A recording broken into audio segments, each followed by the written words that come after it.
Hello friends, ഇന്ന് പറയുന്നത് ഒന്നാം പഞ്ചവത്സര പദ്ധതിയെക്കുറിച്ചാണ്. 1950 മുതൽ 56 വരെയാണ് ഇത് കാർഷിക പദ്ധതി അല്ലെങ്കിൽ ഹരോൾഡ് ഡോമർ മോഡൽ എന്നീ പേരുകളിൽ അറിയപ്പെടുന്നു. കൃഷി, ജലസേചനം, വൈദ്യുതീകരണം എന്നിവയ്ക്കാണ് പ്രാധാന്യം നൽകിയിരുന്നത്.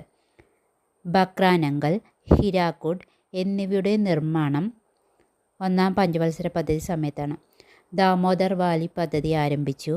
കമ്മ്യൂണിറ്റി ഡെവലപ്മെൻറ്റ് പ്രോഗ്രാം, പിന്നെ കുടുംബാസൂത്രണം എന്നിവ നടപ്പിലാക്കിയതും ഒന്നാം പഞ്ചവത്സര പദ്ധതിയുടെ കാലത്താണ്. സാമൂഹിക പദ്ധതി ആരംഭിച്ചത് 1952 ഒക്ടോബർ 2 ഒന്നാം പഞ്ചവത്സര പദ്ധതി സമയത്താണ്.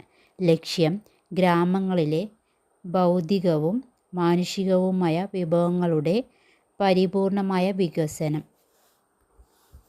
യൂണിവേഴ്സിറ്റി ഗ്രാൻഡ് കമ്മീഷൻ രൂപം കൊണ്ടത് 1953 ഡിസംബർ 28. വേമ്പനാട്ടു കായലിൽ തോട്ടപ്പള്ളി സ്പിൽവേ ആരംഭിച്ചത് 1955 ഒന്നാം പഞ്ചവത്സര പദ്ധതി കാലയളവിലാണ്. ഒന്നാം പഞ്ചവത്സര പദ്ധതിയുടെ ആമുഖം തയ്യാറാക്കിയത് KN രാജ്. പദ്ധതിയുടെ നടത്തിപ്പിൽ പ്രധാന പങ്കുവഹിച്ച മലയാളി KN രാജ്.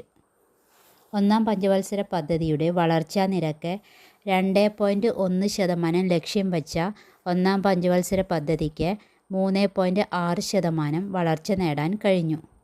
18% ദേശീയ വരുമാനവും 11% പ്രതിശീർഷ വരുമാനവും ആണ് ഉള്ളത്.